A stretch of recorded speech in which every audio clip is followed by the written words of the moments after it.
Cycle గుర్తు అంటే Telugu Desam party.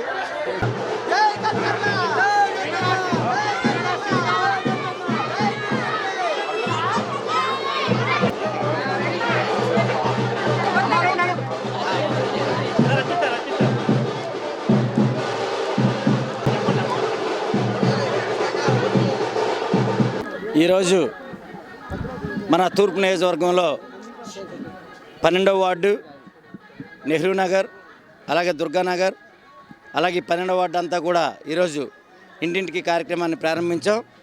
మరి దీని యొక్క ఆవశ్యకత ఏంటంటే, చంద్రబాబు నాయుడు గారు నాయకత్వం వహించిన ప్రతిసారి ఆంధ్రప్రదేశ్ ముందంజలోకి వెళ్ళింది. మరి ఆంధ్రప్రదేశ్ మళ్ళీ మనుగడ సాధించాలి, ప్రతి ఒక్క యువతకి మళ్ళీ ఉద్యోగాలు రావాలి, ఈ ఆంధ్రప్రదేశ్ అభివృద్ధి పదంలో నడవాలి అంటే మళ్ళీ చంద్రబాబు నాయుడు గారు రావాలి. మరి ఆ చంద్రబాబు నాయుడు గారు రావాలి అంటే ఈ నియోజకవర్గంలో మన వెలగపూడి రామకృష్ణబాబు గారు గెలవాలి. మరి అలాగే ఎంపీగా ఈ విశాఖపట్నం అభివృద్ధి చెందాలంటే మన శ్రీభరత్ గారు ఆయన్ని గెలిపించాలి మనం. మరి ఈ యొక్క విషయంలోనే ఈరోజు భారీ ఎత్తున అందరూ జన సమీకరణతో మనతో అందరం ఒక మూకుమ్మడిగా ఈరోజు ఈ తూర్పు నియోజకవర్గం మొత్తం ఒకే తాటి మీద నడిచి అతి భారీ మెజార్టీతో వెలగపూడి రామకృష్ణబాబు గారిని గెలిపించబోతున్నాం. మరి గెలిపించాలని మిగతా వాళ్ళందరినీ కూడా ప్రాధాన్యపడడానికి ప్రతి ఒక్కరికి వాళ్ళకి ఇక్కడున్న ప్రాబ్లం ఏంటనేది, ఈ ఆంధ్రప్రదేశ్లో ఉన్న సమస్యలు ఏంటనేది తెలియపరిచి ప్రతి ఒక్కరిని కూడా అంటే తటస్థంగా ఉన్న వాళ్ళని కూడా ఈ యొక్క తెలుగుదేశం పార్టీ వైపు నడిపించాలని మరి మా యొక్క ఆకాంక్షతో ఈరోజు ఈ యొక్క డోర్ టు డోర్ ప్రతి ఒక్కరిని కలవడానికి మేము బయలుదేరడం జరిగింది.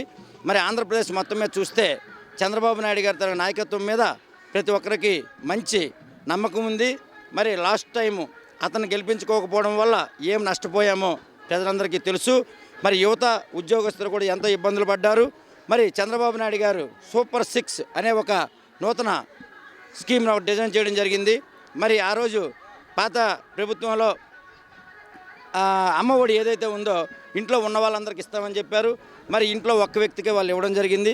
మరి చంద్రబాబు నాయుడు గారి ఇంట్లో ఎంతమంది ఉంటే అంతమందికి మళ్ళీ అమ్మఒడి పథకాన్ని ఇస్తామని చెప్పడం జరిగింది. ఇదే కాకుండా దీపం పథకాన్ని ఆ రోజు చంద్రబాబు నాయుడు గారు తీసుకురావడం జరిగింది. మరి అదే దీపం పథకాన్ని ఈ యొక్క ప్రభుత్వం నీరుగార్చింది.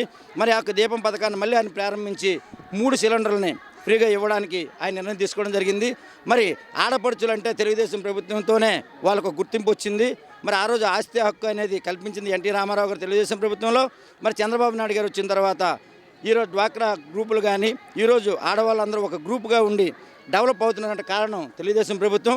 మరి అలాంటి తెలుగుదేశం ప్రభుత్వం ఆలోచించింది అంటే మళ్ళీ మహిళల గురించి ఒక అడుగు ముందుకేసి ఫ్రీ బస్ అనేది వాళ్ళు ఏర్పాటు చేయడం జరిగింది. మరి ఇది కాకుండా 15 సంవత్సరాల నుంచి 40 సంవత్సరాల మహిళలకు నెలకు 1500 రూపాయలు ఇవ్వడానికి, అలాగే ఎవరైతే వాలంటీర్లు ఉన్నారో వాళ్ళు ప్రభుత్వానికి కాదు ప్రజలకు పనిచేస్తే కనుక వాళ్ళకి 10,000 రూపాయలు నిరుద్యోగ వృత్తిని వాళ్ళకి శాలరీ ఇవ్వడం అనేది జరుగుతుందని చెప్పారు.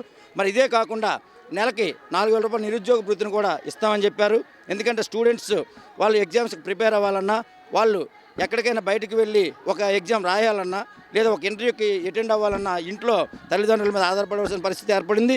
మరి ఆ యొక్క ఉద్దేశం మీద ఆయన ఆలోచించి ఎవరిని రూపాయి అడగకుండా వాళ్ళ కాళ్ళ మీద వాళ్ళు వెళ్ళి ఇంటర్వ్యూస్ అవన్నీ చేసుకునేలా, జాబుని సంపాదించుకునేలా వాళ్ళ ఖర్చులకు నెలకు 4,000 రూపాయలు ఇస్తామని కూడా చెప్పడం జరిగింది. ఇలా ఎన్నో కార్యక్రమాలు, మొత్తం 75 కార్యక్రమాలని చంద్రబాబు నాయుడు గారు ప్రవేశపెట్టడం జరిగింది.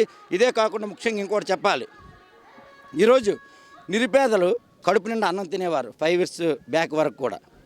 ఎలా అంటే అన్నా క్యాంటీన్ అని చెప్పి తీసుకొచ్చి 5 రూపాయలకి భోజనం పెట్టారు. ఉదయం టిఫిన్ 5 రూపాయలు, మధ్యాహ్నం భోజనం 5 రూపాయలు, రాత్రి భోజనం కూడా 5 రూపాయలకి పెట్టడం జరిగింది. మరి అలాంటి అద్భుతమైన పథకాన్ని, నిరుపేదలకి అతి చేరువగా ఉన్న పథకాన్ని, అంటే కడుపు నింపుకోవడానికి ఎన్నో పనులు చేసే మనం గవర్నమెంట్ ద్వారా 5 రూపాయలకే కడుపు నింపే కార్యక్రమాన్ని ఆ రోజు చంద్రబాబు నాయుడు గారు ఎంతో ఆలోచించి ప్రవేశపెడితే ఈ గవర్నమెంట్ వచ్చి దాన్ని తీసేయడం జరిగింది.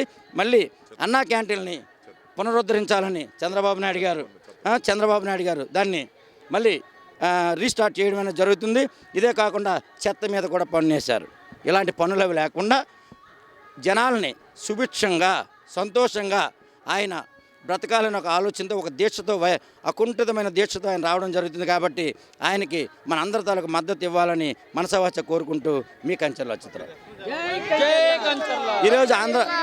ఈరోజు ఆంధ్రప్రదేశ్ మొత్తం కూడా ఏ సర్వేలైనా మీరు చూసుకోండి, ఆ సర్వేల కంటే ప్రజల నాడిని మీరు కనుక్కోండి.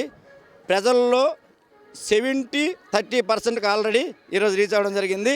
70% తెలుగుదేశం ప్రభుత్వాన్ని గెలిపించాలని ప్రజలు ఆల్రెడీ కంకణం కట్టుకున్నారు. నిన్న వాటర్ బ్యాలెట్స్ ఏవైతే అవుతున్నాయో అందులో 90% ఓట్లు తెలుగుదేశానికి పడతాయి, పడాలని మా యొక్క ఆకాంక్ష.